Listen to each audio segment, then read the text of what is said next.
Hello everyone, welcome back to our engineer Pathsala platform. তোমরা ভালোভাবে জানো নিত্য নতুন গভর্নমেন্ট এবং প্রাইভেটের জব নোটিফিকেশন যখনই আসুক না কেন সবার প্রথম চেষ্টা করি আমার ইউটিউব চ্যানেলের মাধ্যমে তোমাদের জব প্রোফাইল সম্পর্কিত ডিটেলস তুলে ধরার। ঠিক তেমনি নিত্য নতুন গভর্নমেন্ট এবং প্রাইভেটের জব নোটিফিকেশনের মধ্যে আজকে যে জব প্রোফাইলটা রয়েছে তোমরা দেখতে পাচ্ছ অন স্ক্রিনে রয়েছে সেল, অর্থাৎ স্টিল অথরিটি অফ ইন্ডিয়ার পক্ষ থেকে তোমাদের নাম্বার অফ ভ্যাকেন্সি পাবলিশ করেছে। তো নাম্বার অফ ভ্যাকেন্সি কতগুলো রয়েছে, কোন কোন ডিপার্টমেন্ট এলিজিবল এবং এজ ক্রাইটেরিয়া কি, এডুকেশন কোয়ালিফিকেশন কি রয়েছে, সিলেবাস কি রয়েছে, বৃত্তান্ত বিষয় অর্থাৎ এক্সাম পোস্টার কি এবং form fill up starting date কবে, এন্ডিং ডেট কবে, সমস্ত বিষয় তুলে ধরবো এই ভিডিওর মাধ্যমে। ভিডিওটা স্কিপ না করে ফার্স্ট থেকে এন্ড পর্যন্ত দেখো, যাতে করে তোমাদের কাছে যে অ্যাডভার্টাইজমেন্টটা পাবলিশ হয়েছে সেটা ইজিলি হবে ডাউট ক্লিয়ারেন্স হয়ে যায়। সবার আগেই বলে রাখি, যারা প্রথম আসছো বা প্রথম ভিডিওটা দেখছো তারা অবশ্যই আমার ইউটিউব চ্যানেলটা সাবস্ক্রাইব করে পাশ থেকে বেল আইকনটা অন করে অন নোটিফিকেশন অন করে যাতে লেটেস্ট আপডেট ইন ফিউচার তোমাদের কাছে ইজিলি ভাবে নোটিফাই হয়ে যায়। এবং যারা এখনো পর্যন্ত টেলিগ্রাম চ্যানেলে জয়েন করনি তারা ডিসক্রিপশনে লিঙ্ক রয়েছে, টেলিগ্রাম চ্যানেলে জয়েন করো। লেটেস্ট আপডেট এবং সমস্ত নোটসপত্র এবং তোমাদের অ্যাডভাইসমেন্টের পিডিএফ সবার আগে ডাউনলোড করতে অবশ্যই টেলিগ্রাম চ্যানেলে জয়েন করো। যারা ভিডিওটা দেখছো, যারা ইলেকট্রিক্যাল এবং ইলেকট্রনিক্স ইঞ্জিনিয়ারিং আছো, তারা যদি গভর্নমেন্ট এবং প্রাইভেটের এবং সেমিস্টারে প্রিপারেশন করতে চাও এবং জিলেট ক্যান্ডিডেট রয়েছে, তারা অবশ্যই ইঞ্জিনিয়ার পাঠশালা বাই শুভঙ্কর বড় সার্চ করে নেবে। সেখানে প্লে লিস্টে গিয়ে দেখবে বিভিন্ন রকম ক্লাস রয়েছে, সেখান থেকে তোমাদের বেনিফিটগুলো তুলতে পারো এবং তোমাদের মান্থলি যে সমস্ত জব ভ্যাকান্সিগুলো আসছে সেগুলো তোমাদের দেখে তোমরা কিন্তু অ্যাপ্লাই করে নিজস্ব প্রতিষ্ঠানে যেতে পৌঁছাতে পারো। ওকে, সো ডেসক্রিপশনে লিঙ্ক রয়েছে, সেখানে টেলিগ্রাম চ্যানেলে জয়েন করো। সেখানে তোমাদের অ্যাডভান্সমেন্ট থেকে শুরু করে সমস্ত ডিটেলস তোমার আগে পেতে। সো চলো স্টার্ট করি। আজকে যে নোটিফিকেশনটা আছে সেল, অর্থাৎ সবাই ভালোভাবে জানো যে স্টিল অথরিটি অফ ইন্ডিয়ার পক্ষ থেকে তোমাদের নাম্বার অফ ভ্যাকেন্সি পাবলিশ করেছে। তো দেখো তোমরা কিভাবে পিডিএফটা ডাউনলোড করবে। দেখো এখানে কেরিয়ার বলে অপশন আছে, কেরিয়ার বলে অপশনে ক্লিক করার পর তোমাদের কাছে এরকম একটা ইন্টারফেস আসবে। নিচের দিকে স্ক্রল করলে তোমরা জব ওপেনিং দেখতে পাচ্ছ, নিচের দিকে দেখো অ্যাডভাইসমেন্ট নম্বর রয়েছে, সেখান থেকে পিডিএফটা ডাউনলোড করলে সঙ্গে ডাউনলোড করতে হবে। আইদার এই পিডিএফটা তোমাদের কাছে আমি টেলিগ্রাম চ্যানেলে প্রোভাইড করবো, সেখান থেকে তোমরা ডাউনলোড করে নিতে পারবে। ওকে, তো চলো দেখে নিই কি কি বলেছে। দেখো অ্যাকচুয়ালি সবাই সবাই জানো যে স্টিল অথরিটি অফ ইন্ডিয়ার পক্ষ থেকে, যেখানে India of government of India enterprise company, যেখানে বোকারো স্টিল পাওয়ার প্ল্যান্টের উপর ডিপেন্ড করে তোমাদের নাম্বার অফ ভ্যাকান্সি কিন্তু পাবলিশ করেছে। ওকে, তো তোমরা কম বেশি সবাই জানো স্টিল অথরিটি অফ ইন্ডিয়া যে গভর্নমেন্ট অফ ইন্ডিয়া ইন্টারপ্রেসেন্ট একটা বোকারো স্টিল পাওয়ার প্ল্যান্ট, সেখানে কি বলছেন, an opening opportunity to the joint Bokaro steel plant. তোমাদের দেখতে পাচ্ছ অ্যাডভাইসমেন্ট নাম্বারটা কোথায় রয়েছে এবং তোমাদের ডেট অফ, অর্থাৎ তোমাদের 15 তারিখ কিন্তু এটা নোটিশটা পাবলিশ করা হয়েছে। যারা এখনো পর্যন্ত স্টিল প্ল্যান্ট পয়েন্ট সম্পর্কে ডিটেলস জানো না তারা অবশ্যই এখান থেকে দেখতে পারো এবং তোমরা গুগল করে সমস্ত ইনফরমেশন নিতে পারো। এবং তোমার দেখো বিভিন্ন রকম পোস্ট রয়েছে, তার মধ্যে সবার প্রথম পোস্ট বলি, মেডিকেল ডিপার্টমেন্টে পোস্ট রয়েছে।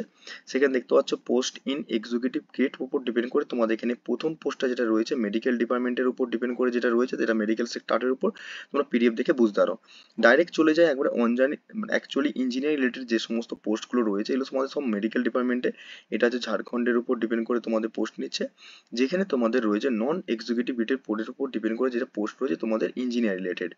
ওকে, for the Bokaro steel power প্ল্যান্টের উপর ডিপেন্ড করে দেখতে টেকনিশিয়ান অপারেটর, টেকনিশিয়ান বয়লার, যেখানে তোমাদের 8টা এবং 12টা পোস্ট রয়েছে এবং বিভিন্ন পোস্টের উপর ডিপেন্ড করে তোমার কতগুলো পোস্ট রয়েছে সবাই কিন্তু দেখে পিডিএফ দেখে বুঝতে পারছো। যেখানে তোমাদের ইঞ্জিনিয়ার নিচ্ছে তোমাদের বয়লার অপারেটর এবং অ্যাটেন্ডেন্ট কাম ট্রেনি ওপর ডিপেন্ড করে, এবং তারই মধ্যে তোমরা দেখতে পাচ্ছ এখানে যে অপারেটর কাম টেকনিশিয়ান ইলেকট্রিক্যাল এবং মাইনিং এর উপর ডিপেন্ড করে তোমাদের কিন্তু নাম্বার অফ পোস্ট রয়েছে। এখানে দেখতে পাচ্ছ number of post operator cum টেকনিশিয়ানের উপর ডিপেন্ড করে ইলেকট্রিক্যাল ডিপার্টমেন্টের পোস্ট হচ্ছে 15টা পোস্ট, বাকি তোমাদের অ্যাটেন্ডেন্ট কাম টেকনিশিয়ানের উপর ডিপেন্ড করে 34টা পোস্ট রয়েছে। বাকি তোমাদের এসটি এসসি ওবিসি পিডব্লিউডি পোস্টের জন্য যে সমস্ত পোস্ট রয়েছে তোমরা কিন্তু এই পিডিএফ দেখে তোমার নিজস্ব যে তোমাদের কোঠা রয়েছে তার উপর ডিপেন্ড করে তোমরা কিন্তু অ্যাপ্লাই করতে পারো। এবং তোমাদেরকে এখানে মাথায় রাখতে হবে ক্যান্ডিডেট যারা পিডব্লিউ রয়েছে তাদেরকে অবশ্যই 40% অ্যাবভ নাম্বার, অ্যাকচুয়ালি তোমাদের যে ডিসএবিলিটি পার্সেন্টেজ থাকে তোমাদের মেডিকেল থেকে সেটা তোমাদের 40% অ্যাবভ থাকতে হবে, এবং তোমাদের যারা ওবিসি এসটি এসসি আছে তাদের কিন্তু সার্টিফিকেট যেটা আছে সেটা কিন্তু তোমাদেরকে ক্যারি করতে হবে। এবং এই এবার তোমাদের এলিজিবল ক্রাইটেরিয়া কি কি রয়েছে, এক্সপিরিয়েন্স ও এলিজিবল ক্রাইটেরিয়া এবং এজ এক্সপিরিয়েন্সের উপর ডিপেন্ড করে তোমরা এখানে দেখো প্রত্যেকটাতে মেডিকেলের উপর ডিপেন্ড করে তোমাদের এখানে রয়েছে ফার্স্ট অফ অল, এবং তারই উপর ডিপেন্ড করে তোমাদের এক্সপিরিয়েন্স অবশ্যই লাগবে। সে মেডিকেলের উপর ডিপেন্ড করে কত এক্সপিরিয়েন্স সেটা কিন্তু এখান থেকে তোমরা দেখতে হবে। ডাইরেক্ট চলে যায় যে ইঞ্জিনিয়ার রিলেটেড যে সমস্ত পোস্ট রয়েছে সেখানে কিন্তু এক্সপিরিয়েন্স চাইছে না। ওকে, খুবই একটা ইম্পর্টেন্ট একটা তোমাদেরকে এটা বলি যে যে অপারেটর টেকনিশিয়ান কাম বয়লার পোস্টে নিচ্ছে তোমাদের এজ ক্রাইটেরিয়া 30 মধ্যে 30-এর মধ্যে হতে হবে এবং ম্যাট্রিকুলেশন পাস হতে হবে। তার সঙ্গে দেখতে পাচ্ছ এখানে লেখা রয়েছে 3 ইয়ার ফুল টাইম মেকানিক্যাল এবং ইলেকট্রিক্যাল এবং কেমিক্যাল এবং পাওয়ার প্ল্যান্টের উপর ডিপেন্ড করে তোমাদের কিন্তু এনি রেকমেন্ডেশন ইনস্টিটিউটের উপর ডিপেন্ড করে তোমাদের কিন্তু অবশ্যই ডিপ্লোমা থাকতে হবে এবং তোমার ফার্স্ট কার বয়লার এন্ডের কাম কেরিয়ার উপর সার্টিফিকেটটা থাকতে হবে। এবং তোমাদের পার্সেন্টেজের উপর ডিপেন্ড করে দেখতে পাচ্ছ মিনিমাম পার্সেন্টেজ মার্কস 50% এবং এসটি এসসি পিডব্লিউডির জন্য 40% মার্কস লাগবে এবং সেখানে কোনো এক্সপিরিয়েন্স চাইছে না। ঠিক তেমনি অ্যাটেন্ডেন্ট কামের উপর ডিপেন্ড করেও সেম রয়েছে, তোমাদের কিন্তু এক্সপিরিয়েন্স কোনো চাইছে না, এখানে মিনিমাম মার্কস বা ম্যাক্সিমাম মার্কস কোনো কিছু বলা নেই। বাকি পোস্টের উপর ডিপেন্ড করে তোমরা যদি দেখো যে ফর ঝাড়খণ্ড গ্রুপের উপর ডিপেন্ড করে যে মেন্স এর উপর মাইনিং এর উপর ডিপেন্ড করে দেখতে ইলেকট্রিক্যাল পোস্ট মাইনিং এর উপর এবং মাইনিং ফরম্যানের উপর পোস্ট এবং সার্ভের উপর ডিপেন্ড করে তোমরা দেখতে পাচ্ছ এখানে তোমাদের ডিপ্লোমা লাগছে এবং তোমাদেরকে কোনো এক্সপিরিয়েন্স চাইছে না। এখানে কিন্তু দেখতে পাচ্ছ যে অপারেটর ট্রেনিং কামের উপর ডিপেন্ড করে ইলেকট্রিক্যালে তোমাদের ম্যাট্রিকুলেশনের সঙ্গে 3 বছরের ডিপ্লোমা রাখতে হবে, তোমাদের ST SC PWD minimum marks আর ম্যাক্সিমাম মার্কস কত লাগবে সেটা দেখতে পাচ্ছ। ঠিক তেমনি এখানেও দেখতে পাচ্ছ তোমাদের ডিপ্লোমা থাকতে হবে 3 ইয়ার মাইনিং ডিপার্টমেন্টে এবং বাকি তোমাদের যে সমস্ত ডিপার্টমেন্টের উপর ডিপেন্ড করে পোস্ট রয়েছে সেটা কিন্তু তোমরা কিন্তু এই পিডিএফ দেখে কিন্তু ক্লিয়ারিফাই নিতে পারো। এজ গাইডটা এসটিএসসি অফিসে যারা রয়েছে তাদের জন্য কিন্তু রয়েছে। এবার এখন মেডিকেল স্ট্যান্ডার্ডাইজেশন কিছু রয়েছে দেখতে পাচ্ছ, হাইট কত হতে হবে, ওয়েট হতে হবে কত, সেটা মেলস আর ফিমেলস এর মধ্যে তোমাদের কিন্তু পুরো ডিটেলসে রয়েছে, সেটা কিন্তু দেখতে পারো। এবং মোড অফ সিলেকশন তোমাদের কিন্তু মোড অফ সিলেকশন কি হবে দেখতে পাচ্ছ এখানে তোমাদের যে সমস্ত পোস্টগুলো রয়েছে সেই পোস্টের উপর ডিপেন্ড করে তোমাদের কিন্তু অবশ্যই টপ সিলেকশন এলিজিবল ক্রাইটেরিয়া থাকবে থ্রু এক্সামিনেশন। ওকে, ডাইরেক্ট আমি চলে যাই এখানে। দেখো এগুলো সব মেডিকেলে মানে একই জিনিস, তোমাদের এখানে দেখো বয়লার অপারেটর টেকনিশিয়ান যেটা রয়েছে তোমাদের বাকি পোস্টের উপর ডিপেন্ড করে দেখো eligible can be will be operator max examination will be CBT test exam হবে, অর্থাৎ সিবিটি টেস্ট হওয়ার পর তোমাদের কিন্তু 100% স্কিল এবং ট্রেড ওয়াইজ তোমাদের কিন্তু কোয়ালিফিকেশন একটা ন্যাচারালি ইন্টারভিউ হবে। ওকে, তারপরে তোমাদের কিন্তু সেখানে পার্সেন্টেজ কত পেতে হবে না পেতে হবে সেটা কিন্তু লেখা রয়েছে, 40% অ্যাবভ স্কোর করতে হবে, সেটা দেওয়ার পর তোমাদের কিন্তু সিলেকশন প্রসিডিউর হবে। ওকে, এবং ট্রেনিং পিরিয়ড তোমরা কোথায় কোথায় কনসালটেন্সি পাবে, তখন ট্রেনিং পিরিয়ডের মধ্যে দেখো প্রবাবিলিটি কি কি রয়েছে, পপুলেশন কি কি রয়েছে না রয়েছে সেটা কিন্তু দেখতে পাচ্ছ। তোমার 2 বছর ট্রেনিং পিরিয়ড থাকতে হবে, ক্যান্ডিডেট শুড বি দি দেখতে পাচ্ছ যে পার্ট অফ দ্য দুটো ইয়ার তোমাদের কিন্তু প্রফেশনালি ট্রেনিং পিরিয়ডে থাকবে। এবং ট্রেনিং পিরিয়ডের উপর ডিপেন্ড করে তোমাদেরকে স্টাইপেন্ড প্রোভাইড করা হবে, দেখতে পাচ্ছ এখানে কত থেকে কত তোমাদের মান্থলি বা ইয়ারলি স্টাইপেন্ড দেখতে পাচ্ছ এখানে তোমাদের, যেমন বয়লার অপারেটরে S3 পোস্ট পাবে তোমরা, ঠিক আছে, এটা হচ্ছে মেডিকেল ডিপার্টমেন্টের উপর ডিপেন্ড করে তোমাদের গেল। বাকি যে সমস্ত ইঞ্জিনিয়ারিং রিলেটেড যেটা রয়েছে সেটা কিন্তু এখানে দেখতে পাচ্ছ অপারেট কাম টেকনিশিয়ান বয়লার এবং টেকনিশিয়ানের উপর ডিপেন্ড করে তোমাদের 26,600 থেকে 38,920 টাকা তোমাদের কিন্তু স্টাইপেন্ড অর্থাৎ তোমাদের স্যালারি যেটা বলা হয় সেটা কিন্তু 2 বছর তোমাদের কিন্তু দেওয়া হবে, সেটা কিন্তু পোস্টের উপর ডিপেন্ড করে। সেখানে কিন্তু আবার দেখতে পাচ্ছি S3 S1 পোস্ট তোমাদের কিন্তু পাওয়ার পর আবার কিন্তু এইটা তোমাদের পোস্ট পাওয়ার পর মানে 2 বছর ট্রেনিং পিরিয়ড কমপ্লিট হয়ে যাওয়ার পর তোমাদের কিন্তু দেখো লেখা রয়েছে এখানে সেটা কিন্তু এটা পাবে। এবারে ফার্স্ট ইয়ার সেকেন্ড ইয়ার তোমাদের দুটো ট্রেনিং পিরিয়ড থাকে, সেখানে তোমাদের স্যালারি কত হবে দেখো, ফার্স্ট ইয়ার তোমাদের 16,100 থেকে হবে এবং সেকেন্ড ইয়ার সেটা 18,300 টাকা হবে, ঠিক আছে। এবং ঠিক তেমনি টেকনিশিয়ানের 12,900 আর এখানে 15,000 টাকা থাকবে।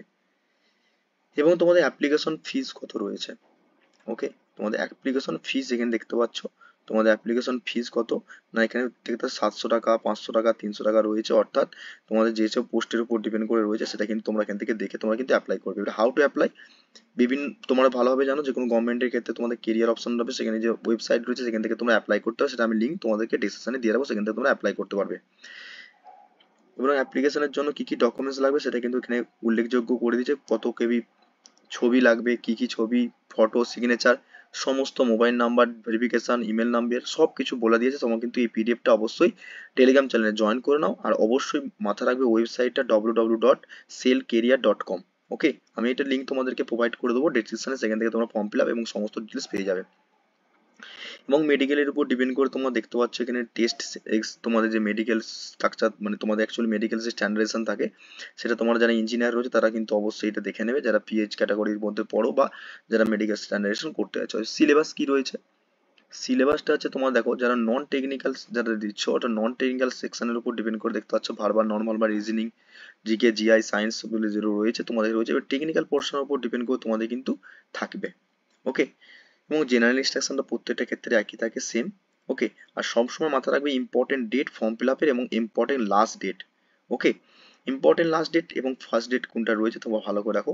দেখো starting date submission application through the website, অর্থাৎ তোমাদের কিন্তু এখনো ফর্ম ফিল আপ স্টার্ট হয়নি, অর্থাৎ 16/4/2024 সালে অর্থাৎ 16 তারিখে এপ্রিল মাসের 16 তারিখ থেকে তোমাদের ফর্ম ফিল আপ স্টার্ট হবে। তার আগেই নোটিফিকেশন পাবলিশ করে দিয়েছে, তার জন্য আমি ভিডিওটা তোমাদের কাছে করে রাখছি। অনেক টাইম রয়েছে, ধীরে সুস্থে ফর্ম ফিল আপ করবে সবাই। এবং ক্লোজিং ডেট কিন্তু তোমাদের কিন্তু মে মাসে, অর্থাৎ 7ই মে কিন্তু লাস্ট ডেট। ওকে, এবারে যদি তোমাদের কিছু জানার থাকে তাহলে অবশ্যই তোমরা কমেন্ট বক্সে কমেন্ট করে জানাবে, তার উপর ডিপেন্ড করে অবশ্যই আমি রিপ্লাই করার চেষ্টা করবো। আর অবশ্যই অবশ্যই যারা প্রথম দেখছো ভিডিওটা প্রচুর পরিমাণে শেয়ার করো, লাইক করো এবং অবশ্যই সাবস্ক্রাইব করো। এবং অবশ্যই অবশ্যই টেলিগ্রাম চ্যানেলে জয়েন করো, আমি পিডিএফটা তোমাদেরকে আমি প্রোভাইড করেছি, সেখান থেকে তোমরা ডাউনলোড করে দেখে নিতে পারো সব কিছু, কত কি পোস্ট কি রয়েছে না রয়েছে। ওকে, আর অবশ্যই অবশ্যই যারা প্লে লিস্টে এই ক্লাসগুলো করতে যাচ্ছে, অবশ্যই প্লে লিস্টে এই ক্লাসগুলো করে বেনিফিট তোলা। জিলেট অ্যাসপিরেন্ট যারা জিলেটের এক্সাম দেবে তার জন্য কিন্তু ক্লাস চলছে, মক টেস্ট চলছে, সেখান থেকে ক্লাসগুলো করে তোমাদের কিন্তু বেনিফিট তুলতে পারো। আদার যে সমস্ত মার্চ মাসের যে ফর্ম ফিল আপগুলো চলছে সেখানে তুমি প্লে লিস্ট করেছে, সেখান থেকে ফর্ম ফিল আপগুলো করে বেনিফিট তো তোমাদের এক্সাম প্রসিডিউর আগিয়ে নিয়ে যেতে পারো। ওকে, সো এটাই ছিল তোমাদের কাছে একটা ইনফরমেশন তো তুলে ধরলাম। ভিডিওটা ভালো লাগলে অবশ্যই লাইক শেয়ার কমেন্ট করতে ভুলো না, আর অবশ্যই অবশ্যই প্রচুর পরিমাণে শেয়ার করো। দেখা হবে নেক্সট ভিডিও নেক্সট ক্লাসের মাধ্যমে। তোমাকে সুস্থ থেকো, ভালো থেকো, আর অবশ্যই অবশ্যই তোমাদের প্রিপারেশনটা আরো কন্টিনিউ করো। দেখা হবে নেক্সট ক্লাসে নেক্সট ভিডিওর মাধ্যমে। Thank you so much watching the session.